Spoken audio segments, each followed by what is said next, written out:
Hello and welcome to the Deepspace Academy. I'm your head hunter, and today we'll be talking about mistakes you might be doing in Love and Deepspace that are affecting your gameplay.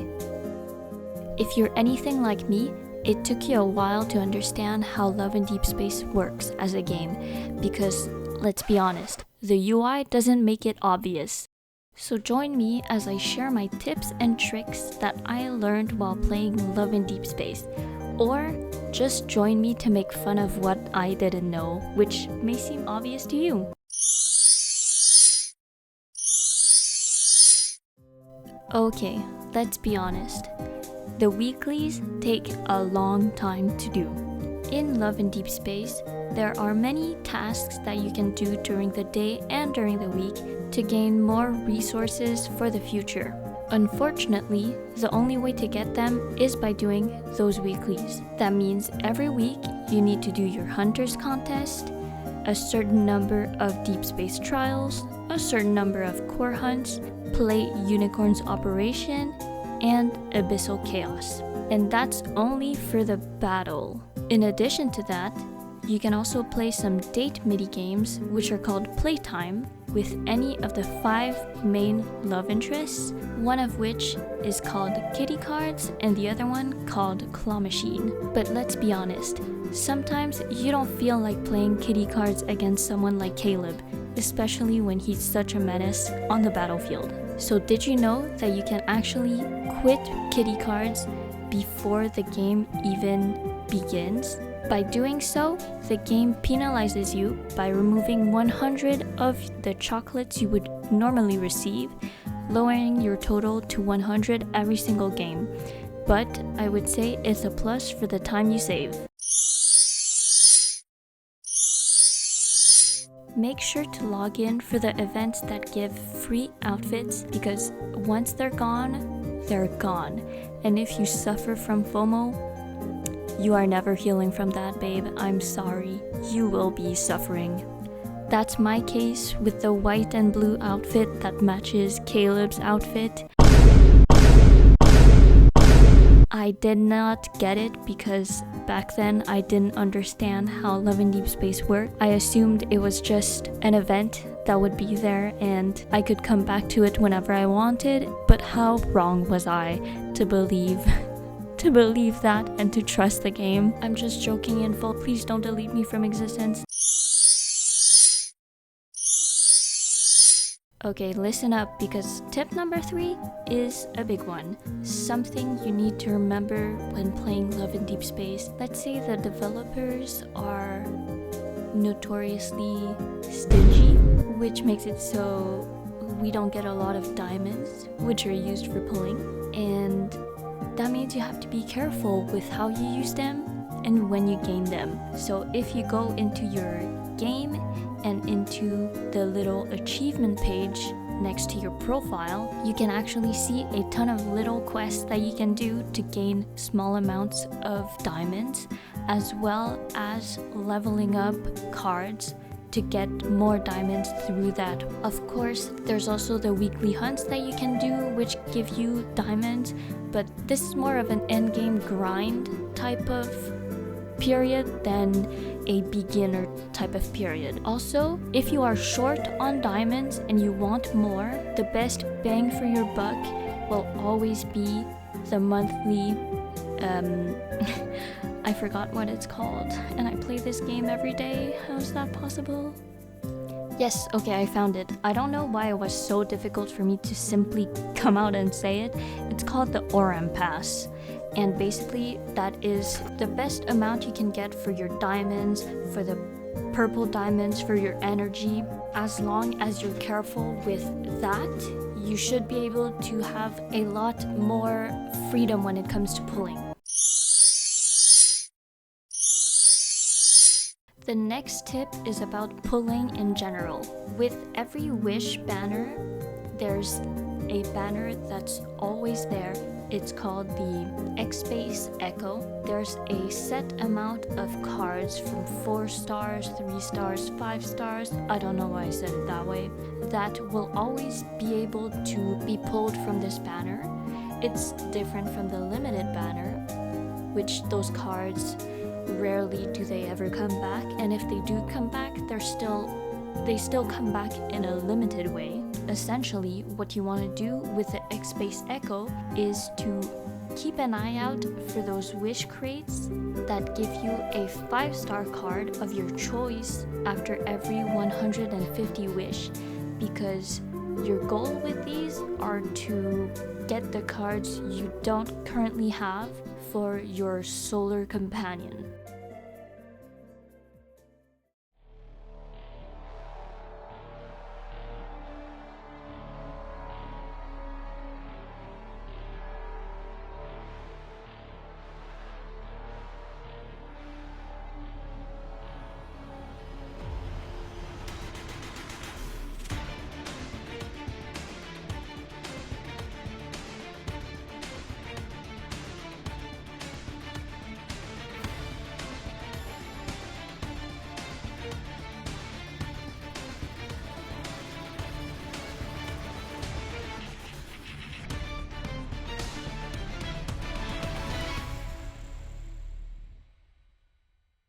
Anyways, if you're a fan of fighting, if you like the combat system in this game, personally I do. I found it super fun.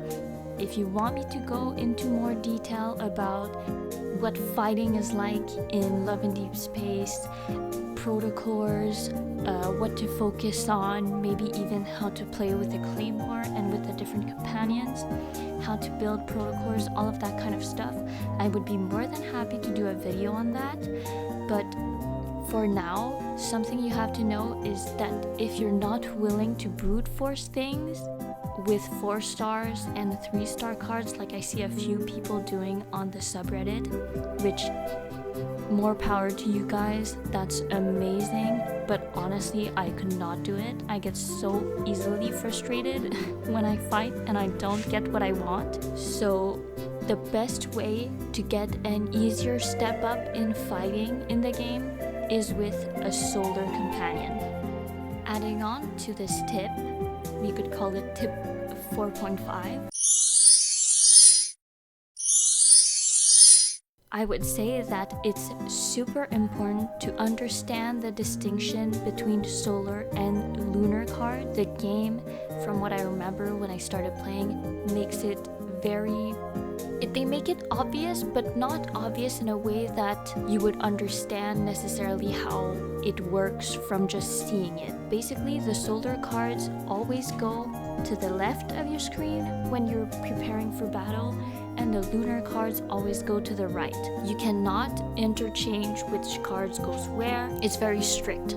What is most important is to have your solar pair, because that is what your stats will multiply off of, and also that's a big part of what makes your character strong when you're fighting. It took me way too long to understand the difference, and I was over leveling my lunar cards much more than my solar cards before realizing that it should kind of be the other way around. Now for a few honorable mentions. When going into the shop and into the section called Wishing Well, don't use your Stardust on 4-star cards. Focus on getting the 5-star cards that are on rotation in the shop, because that's one of the main ways in the beginning that you accumulate 5-star cards for the future. And if you're not necessarily pulling for every banner, if you're not willing to spend money on every single banner, which is perfectly normal, this is an easy and simple way to accumulate your points and get a 5-star card for, I could say, a cheap amount.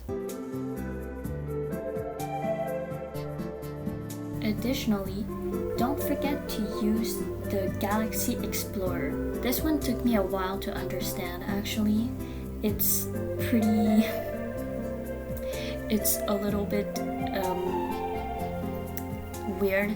So how it works is that you can select coordinates in your game on each side of the, I guess, the radio wave, whatever this thing is, and it gives you numbers on each side. Some people have special numbers that they consider their lucky numbers, but personally, I never saw any advantage to having any different kind of number, so I will always do whatever's already there and press on explore. There's also the radiant galaxy, which is a bit different from the silver galaxy.